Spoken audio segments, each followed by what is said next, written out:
पिछली बार कांग्रेस की सरकार बनी तो चाचा को छोड़ भतीजे ने बाजी मारी। मेरा कोई रोल नहीं था, वो तो ये सब चीज़ें हैं, वो तो ऊपर से उसमें तय होती हैं।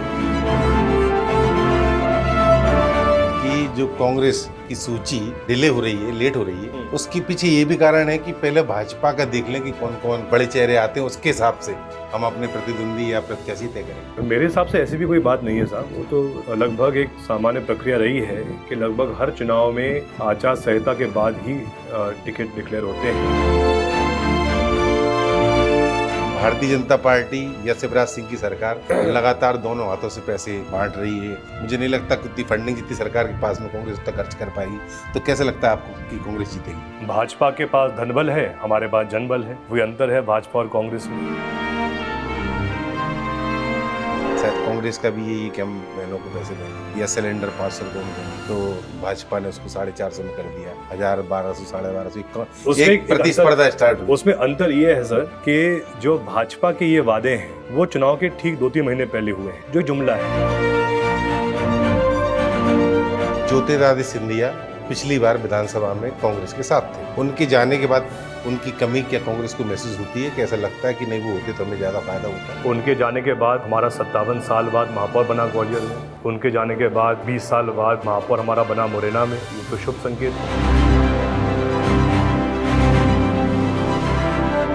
जीतू पटवारी ने एक मुद्दा विधानसभा में भी उठाया कि गेहूं की एमएसपी 3000 रुपए की जाए, लेकिन इस मुद्दे को, ये बड़ा मुद्दा था, कांग्रेस ने या तो ज्यादा सपोर्ट जीतू पटवारी का नहीं किया या उसको कांग्रेस पार्टी ने अपना मुद्दा नहीं माना। नहीं, ये बिल्कुल हमारा मुद्दा है, इसमें हम सब इसके लिए प्रतिबद्ध हैं।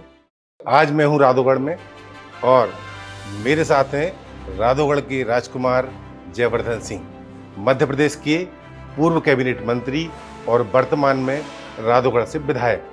बड़ी शालीन स्वभाव के जयवर्धन से आज हम जानेंगे आगामी विधानसभा चुनाव में मध्य प्रदेश की सूरत हाल, कांग्रेस की रणनीति और राजनीति की स्थिति के बारे में। जयवर्धन जी, मृदुभाषी में आपका बहुत बहुत स्वागत है। मेरा बहुत बहुत धन्यवाद। Thank you. मेरा पहला सवाल आपसे कि भारतीय जनता पार्टी लगातार 3 बार अपनी सीटें प्रत्याशी घोषित कर चुकी है, 3 लिस्ट निकाल चुकी है और मैं समझता हूं कि आधे से ज़्यादा उम्मीदवारों ने घोषित कर दी। कांग्रेस इस मामले में लगातार पीछे है या डिले हो रही है। मात्र 36 दिनों का समय अब चुनाव में बचा है, तो क्या आप मानते हैं कि पर्याप्त समय है और डिले होने का कारण क्या है? भाजपा की जल्दबाजी उनकी घबराहट का प्रतीक है। अगर हम देखें तो उन्होंने ना तो इससे पहले राजस्थान में कोई टिकट डिक्लेयर किए थे, ना छत्तीसगढ़ में किए थे, ना तेलंगाना में किए थे, सिर्फ मध्य प्रदेश में किए, और भी 2 बार इससे पहले, जिससे स्पष्ट दिख रहा है कहीं ना कहीं भाजपा में ही नर्वसनेस है। इसके साथ साथ बड़े बड़े केंद्र मंत्री को विधानसभा का टिकट देना, सांसदों को टिकट देना, इससे उनको स्पष्ट दिख रहा है कि जो भाजपा का मध्य प्रदेश का नेतृत्व है उन पर ही इनको भरोसा नहीं है, और इसीलिए नौबत ये आई है कि उनको उनके केंद्र मंत्रियों को भी टिकट देना पड़ रहा है। एक तरफ कांग्रेस है जो बिल्कुल पूर्ण रूप से कमलनाथ जी के साथ खड़ी है, हम सबके नेता कमलनाथ जी है। लेकिन जब अमित शाह जी से पूछा गया, जब नड्डा साहब से पूछा गया कि भाजपा के सीएम चेहरे कौन हैं, तो बड़ी विडंबना है कि एक तरफ तो उनका ही सिटिंग मुख्यमंत्री है, लेकिन जब ये प्रश्न पूछा जाता है तो वो कहते हैं कि वो तो चुनाव के बाद तय करेंगे। तो उससे ये बात भी स्पष्ट दिख रही है कि भाजपा को ही जब शिवराज सिंह जी पर भरोसा नहीं है तो आम जनता को कैसे होगा? क्या ऐसा आप मान सकते हैं कि जो कांग्रेस की सूची डिले हो रही है, लेट हो रही है, उसके पीछे ये भी कारण है कि पहले भाजपा का देख लें कि कौन कौन बड़े चेहरे आते हैं, उसके हिसाब से हम अपने प्रतिद्वंदी या प्रत्याशी तय करेंगे? मेरे हिसाब से ऐसी भी कोई बात नहीं है साहब, वो तो लगभग एक सामान्य प्रक्रिया रही है कि लगभग हर चुनाव में आचार संहिता के बाद ही टिकट डिक्लेयर होते हैं, और वैसे भी अभी शाद का समय चल रहा था, तो अभी हम टिकट क्यों डिक्लेयर करें? अब वो दूसरी बात है कि मतलब कांग्रेस कोई कसर नहीं छोड़ रही, धार्मिक भी और राजनीतिक। वो तो हमारे पुराने रीति रिवाज हैं, जहाँ हम कभी भी कोई नई शुरुआत शाद के समय नहीं करते हैं। और हमारा तो ये है कि अभी नवरात्रि प्रारंभ होंगे 15 से, तो तब आएगी पहली लिस्ट। अच्छा, मुझे जहाँ तक पता चला कि भारतीय जनता पार्टी ने बंटी बना कोई आंसू निर्भरम नहीं। जी। बंटी बना आपके ही समर्थक थे, कांग्रेस के लिए काम करने वाले थे कुछ समय पहले तक। कैसा लग रहा है आपको उनको अपने सामने देख? हमें इसमें कोई आपत्ति नहीं है, ये तो भाजपा का निर्णय है और स्वयं जो हमारे प्रत्याशी है बंटी बना जी, उनका निर्णय है कि उनको किसके साथ रहना है। लेकिन मैं ये बात ज़रूर कहूँगा कि रावगढ़ में हमारी विधानसभा में 2 जनपद क्षेत्र हैं, 2 नगरीय निकाय हैं। पिछले कार्यकाल में जब वो भी हमारे साथ थे, उस समय हमारे पास जनपद दोनों कांग्रेस की थी, रावगढ़ शहर कांग्रेस के पास था, लेकिन आरोन शहर में भाजपा की परिषद थी। लेकिन जब से ये बंटी बना जी भाजपा में गए हैं, उसके बाद से हमको ये सौगात मिली है कि अब दोनों परिषद भी कांग्रेस की हो गई हैं और 2 जनपद भी कांग्रेस की हो गई हैं। मतलब अच्छा रहा चले गए। जो होता है अच्छे के लिए होता है। चलो, बहुत बढ़िया। और अभी वर्तमान में चाहे दोनों नगर परिषद हो चाहे जनपद हो, दोनों भाजपा मुक्त हैं, चारों में अध्यक्ष कांग्रेस के हैं। कांग्रेस क्यों जीतेगी? भारतीय जनता पार्टी या शिवराज सिंह की सरकार लगातार दोनों हाथों से पैसे बांट रही है, एक तरीके से अगर इस रूप में बोले कि लौटा रही तो, और कांग्रेस के पास में सीमित साधन है।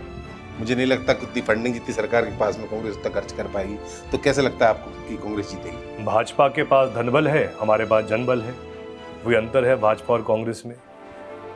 लेकिन इसके साथ साथ आज अगर आम मतदाता भाजपा से त्रस्त है, परेशान है, तो इसलिए परेशान है क्योंकि आज भाजपा के नेताओं का अहंकार चरम पर है। हर जगह हम देखें तो उनके घमंड और अहंकार के द्वारा जो घटनाएं हो रही हैं, जिस प्रकार से आदिवासियों के साथ उनको अपमानित किया जा रहा है, अनुसूचित जाति के साथी को जो अपमानित किया जा रहा है, हर ऐसी घटना में कहीं ना कहीं भाजपा का नेता ही उसके पीछे होता है। इसके अलावा अगर आज सबसे बड़ी चुनौती कोई सरकार की होती है तो वो जो हमारे बेरोजगार युवा हैं उनको रोजगार देने की होती है। और हम देख रहे हैं कि इसी भाजपा सरकार ने आज से लगभग 10 साल पहले व्यापक घोटाला किया था।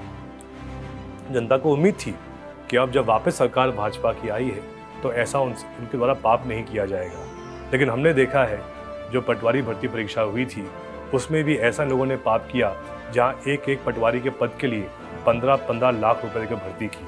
उसका परिणाम क्या हुआ कि जो ऐसे युवा थे जिनने वाकई में पढ़ाई अच्छी की थी, परीक्षा पास की थी, जो योग्य बच्चे थे, जो पास भी हो गए थे, उनको भी आज दिन तक पद नहीं मिला है।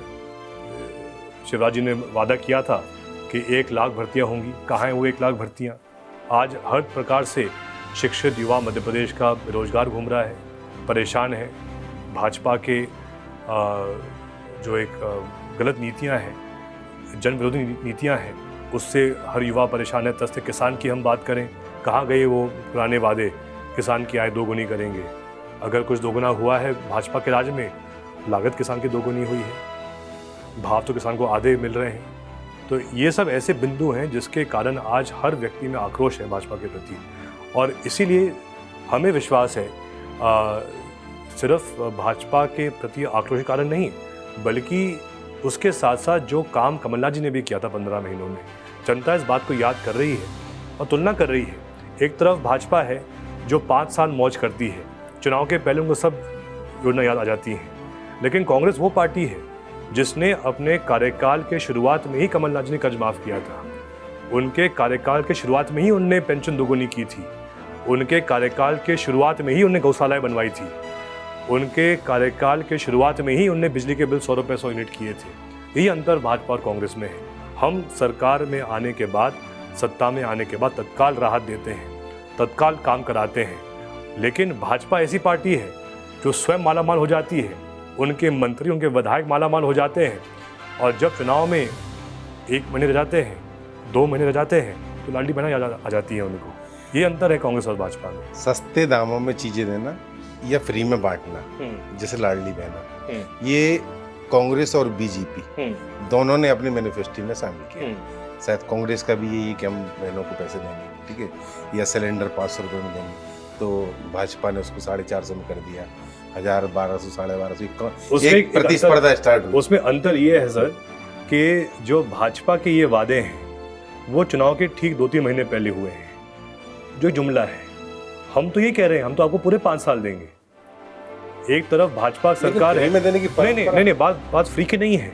बात ये है कि हमको पूरे देश भर में भाजपा के द्वारा जो महंगाई की मार पड़ रही है आम जनता पे, हमको उससे आम जन को राहत देनी है। हमारा उद्देश्य सिर्फ ये है कि कहीं ना कहीं आप याद करें तो जब यूपीए सरकार देश में थी, जब कांग्रेस सरकार देश में थी, तो वही रसोई गैस की टंकी बिकती थी 300-400 रुपये में। आज वही रसोई गैस मिल रहा है 1100-1200 रुपये में। तो हमारा उद्देश्य ये है कि जिस प्रकार से राजस्थान में भी अशोक गहलोत जी की सरकार ने महंगाई राहत कैंप के द्वारा रसोई गैस की टंकी दिलवाई है 500 रुपये में, हमारा उद्देश्य वही है कि हमको तो भाजपा की महंगाई से आम जन को राहत देनी है। जीतू पटवारी ने एक मुद्दा विधानसभा में उठाया कि गेहूं की एमएसपी 3000 रुपये की जाए, और अगर कमलनाथ की सरकार, अगर भाजपा की सरकार ये नहीं करती तो हमारी सरकार ऐसा या आने वाली सरकार ऐसा करेगी। लेकिन इस मुद्दे को, ये बड़ा मुद्दा था, कांग्रेस ने या तो ज़्यादा सपोर्ट जीतू पटवारी का नहीं किया या उसको कांग्रेस पार्टी ने अपना मुद्दा नहीं माना। आपकी राय? नहीं, ये बिल्कुल हमारा मुद्दा है, इसमें हम सब इसके लिए प्रतिबद्ध हैं। और अगर आप देखें तो छत्तीसगढ़ में भी जहां कांग्रेस पार्टी की सरकार है, वहाँ हमारे माननीय मुख्यमंत्री भूपेश बघेल जी ने ये योजना लागू भी की है, जहां हर किसान को न्यूनतम समर्थन मूल्य के ऊपर हर फसल की खरीदी हो रही है। और हमने भी ये तय किया है मध्य प्रदेश में भी कि चाहे गेहूं की फसल हो, चाहे धान की फसल हो, चाहे सोयाबीन मक्का की फसल हो, कोई भी फसल हो, उसमें हम हर किसान को, कर्ज माफ़ी अलग बात है, लेकिन उसके अलावा ऐसे अनेक किसान होते हैं जो ऑनेस्ट इस प्रकार से होते हैं कि उनकी वो डिफ़ॉल्टर नहीं होते हैं। तो ऐसे किसानों को भी हमको राहत देने का हमारा उद्देश्य है, और उसमें उनको हम कैसे, उनकी फसल पे हम उनको और बेहतर दाम कैसे दे सकते हैं, इसके लिए हम प्रतिबद्ध रहेंगे। इसकी योजना अभी बन रही है, और बहुत जल्द इसके बारे में हम आपको जानकारी भी देंगे। पिछली बार जैसा कि आपने भी कहा कि कमलनाथ जी ने अपना वादा पूरा किया किसानों को कर्ज माफी का, इसके बाद में एक विवाद जैसा उठता है। लगातार भारतीय जनता पार्टी कांग्रेस के ऊपर ये आरोप लगाती कि कर्ज माफ नहीं किया। राहुल गांधी बोल के गए थे कि अगर 10 दिन में नहीं हुआ तो मुख्यमंत्री बनाएंगे। तो ये बात कितनी सच्चाई है इस बात में? आपको तो याद होगा, जिस दिन कमलनाथ जी ने शपथ ली थी, शपथ लेने के तत्काल बाद वो वल्लभ भवन पहुंचे थे, और वहीं उन्होंने सबसे पहला अगर आदेश निकाला था तो कर्ज माफ़ी करने का आदेश निकाला था। और जैसा कि हर योजना में होता है, एक लंबी प्रक्रिया होती है, क्योंकि लाखों किसान हैं हर ज़िले में, तो हर किसान के खाते लिंक कराना, कहाँ पे उनका कर्ज है, कौन कौन से बैंक में है, वो पूरी सूची एकत्रित करना, बैंक वालों से बात करना।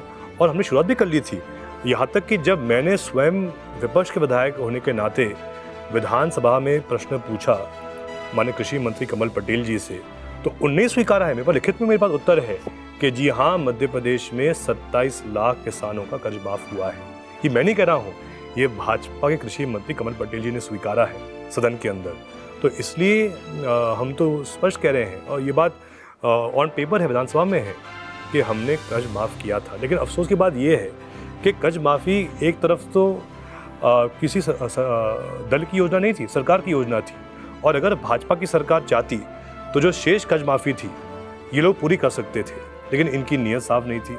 हम तो आज भी प्रतिबद्ध हैं कि एक एक किसान जो कर्ज माफ़ी से वंचित रह गया था, इसलिए क्योंकि भाजपा सरकार की नीयत साफ नहीं थी, हम जब आएंगे सत्ता में 1 महीने बाद, तो एक एक किसान जिसका कर्ज माफ शेष रह गया था, चाहे वो 1.25 लाख का हो, 2 लाख का हो, 4 लाख का हो, हमारी सरकार 2 लाख तक कर्ज माफ़ करेगी। ये हमारा वादा है, वचन है। दिग्विजय सिंह ने भी कहा है कि अगर हमारी सरकार आती है तो महाकाल के दर्शन फ्री करवाएंगे। आपका क्या कहना है? ये तो हमेशा एक पुरानी परंपरा रही है, सिर्फ महाकाल भगवान के परिसर में ही नहीं, बल्कि पूरे हमारे भारत में, क्योंकि हमारे तो पूरे भारत में एक एक व्यक्ति की आस्था जुड़ी हुई हैं अनेकों मंदिरों से, अनेकों देवी देवताओं से, और हमेशा हर व्यक्ति जब दर्शन करने जाता है तो उनसे कभी कोई शुल्क नहीं लिया जाता है। वो तो एक दूसरी बात है, जब वो जाते हैं, जब ढोक करते हैं हम, तो कुछ हम भेंट चढ़ा देते हैं, लेकिन वो एक स्वयं की इच्छा से करते हैं हम। लेकिन ये जो नई परंपरा जो भाजपा ने प्रारंभ की है कि महाकाल भगवान के दर्शन करने के लिए भी आपको शुल्क देना है, उसकी क्या ज़रूरत थी? ये बात बिल्कुल सही है कि अगर हम सत्ता में वापस आएंगे तो पुनः महाकाल भगवान के दर्शन करने के लिए कोई शुल्क नहीं लिया जाएगा। हर व्यक्ति का स्वागत है, वो आए, दर्शन करें, कहीं कोई रोक टोक ऐसी नहीं रहेगी। ज्योतिरादित्य सिंधिया पिछली बार विधानसभा में कांग्रेस के साथ थे, आज वो कांग्रेस से बाहर हैं, यानी कि भारतीय जनता पार्टी में काफ़ी सीटों पर उन्होंने काम किया। उनके जाने के बाद उनकी कमी क्या कांग्रेस को महसूस होती है? कैसा लगता है कि नहीं, वो होते तो हमें ज़्यादा फायदा होता, या अच्छा है? उनके जाने के बाद हमारा 57 साल बाद महापौर बना ग्वालियर में, उनके जाने के बाद 20 साल बाद महापौर हमारा बना मुरैना में, ये तो शुभ संकेत है। तो कहीं ना कहीं हम ये मान के चलें कि अब कांग्रेस में कोई भी ऐसा संकट नहीं है, जिन लोगों को जाना था भी सब जा चुके और अब आने वाले लोगों का तांता लगा हुआ है। जिनके मन में था कि हम सौदा कर सकते हैं, हम लेन देन कर सकते हैं, जनता का मत बेच सकते हैं, वो चले गए। उनने जनता का मत बेच दिया, मालामाल हो गए, सत्ता परिवर्तन करा दिया और खुद मालामाल हो गए, लेकिन जनता उसके बावजूद उपेक्षित रही। आपके पिताजी हमेशा बोलते रहते हैं कि वो सिंधिया जी यहाँ पर महाराज थे कांग्रेस में और वहाँ पर जाकर भाई साहब हो गए, आप क्या कहेंगे? दिख तो ऐसा ही रहा है। जो आज जो स्थिति उनकी बनी है भाजपा में, वो जरूर जो वो एक तो क्या भाई साहब को ही टिकट देने के लिए यशोधरा जी ने विड्रॉ किया है? ये तो भाजपा की का दायित्व है कि वो किसको टिकट दे, किसको ना दे। जैसा कि मैं देख पा रहा हूँ कि बहुत सारी भीड़, भारतीय जनता पार्टी का शासन चल रहा है, ये लोग किन समस्याओं से ग्रसित? अनेकों समस्या होती है साहब। कुछ हम हमेशा ये प्रयास करते हैं कि सबसे पहले जो सार्वजनिक समस्याएं हैं लोगों की, गांव की बड़ी समस्या, जिससे सबका कुछ जो भी समस्या का हल हो जाए, उस पर हम ध्यान देते हैं। उसके अलावा कोई सामाजिक कार्य हो या फिर कोई विशेष कस्बे का कुछ कार्य हो, तो उस पर हमारा पूरा ध्यान रहता है। और उसके बाद फिर ऐसे बहुत लोग आते हैं हमारे पास जो कहीं ना कहीं निर्धन गरीब परिवार से आते हैं, ज़रूरतमंद लोगों से, परिवारों से आते हैं, तो उनको भी हमेशा हमारा प्रयास रहता है कि उनको भी हम कहीं ना कहीं कुछ लाभ पहुंचाएं, कुछ उनके लिए भी कर पाएँ। क्योंकि यहाँ पे हम कभी देखते नहीं है कि कौन सी पार्टी का है, क्या है। हम देखते हैं कि भाई कौन है जो ज़रूरतमंद है, तो गरीब निर्धन है, उस पर हम विशेष ध्यान देते हैं। ये हमारा प्रयास रहता है। आपके पिताजी दिग्विजय सिंह जी ने राधोगढ़ की बड़ी सौगातें दी जी, जेपी कॉलेज, NFL, गेल जी। आपके लिए, आपके दिमाग में राधोगढ़ को लेके क्या विजन? इसमें हमारा ये प्रयास रहेगा कि आगे भी हमें विशेष ध्यान देना है रोजगार पर और बेहतर शिक्षा पर। हमने भी यहाँ पे शैक्षणिक और संस्थाएं खोली हैं जिससे कि लोगों को रोजगार मिल रहा है। अभी पिछले वर्ष में लगभग 6 से 10 बच्चे नीट पास हुए हैं। अनेकों बच्चे जो हमारे अनुसूचित जाति के हैं, पिछड़े परिवारों से हैं, वो IIT में गए हैं हमारे रावगढ़ से, जबकि ये कभी संभव नहीं था पहले। तो ये सब ऐसे कार्य हैं जो पिछले ही कुछ सालों में हुए हैं, और हमेशा मेरा यही प्रयास रहेगा कि आखिर अगर हम बात करें रावगढ़ की, या हम बात करें गुना जिले की, या हम बात करें मध्य प्रदेश या पूरे देश भर की, तो आज जो जनसंख्या हमारे पूरे देश की है, वो सबसे बड़ी हमारी संपत्ति भी है और सबसे बड़ा दायित्व भी है। और इसीलिए अगर हमारा जो मानव संसाधन है उनको हम ट्रेन करें, उनको हम सही शिक्षा दें, उनको हम सही काउंसलिंग दें, तो और उनको हम रोज़गार दें, तो ही फिर भविष्य हमारे देश का भी सुरक्षित रहेगा। इस पर ही हमारी हमेशा प्राथमिकता रहती है कि हम इन सब चीज़ों में कैसे और बेहतर यहाँ पर विकास कर पाएँ, कैसे और बेहतर यहाँ पे व्यवस्थाएं दें, इसके लिए हम हमेशा प्रतिबद्ध रहते हैं। पिछली बार कांग्रेस की सरकार बनी तो चाचा को छोड़ भतीजे ने बाजी मारी। उसमें साहब मेरा कोई रोल नहीं था। वो तो ये सब चीज़ें हैं, वो तो ऊपर से उसमें तय होती हैं, और उसमें हमेशा प्रयास ये रहा है कि उसमें जो भी दायित्व मुझे मिले उसको मैं निभाऊँ, अनुशासन के साथ भी, पूरे मेहनत के साथ भी। ये हमेशा मेरी प्राथमिकता रहती है। क्या लगता है आपको कितनी सीट आने वाली कांग्रेस की? हमारा तो आंकड़ा है कि इस बार 150 प्लस तक आंकड़ा जाएगा। तो ये थे मेरे साथ मध्य प्रदेश के पूर्व कैबिनेट मंत्री, पूर्व मुख्यमंत्री दिग्विजय सिंह जी के पुत्र और राधोगढ़ से विधायक जयवर्धन सिंह जी। बड़ी ही बेबाकी के साथ, बड़ी कुशलता के साथ इन्होंने हमारी बातों के जवाब दिए। मैं हूं जितेंद्र कोठारी, राधोगढ़ से मृदुभाषी के लिए। धन्यवाद।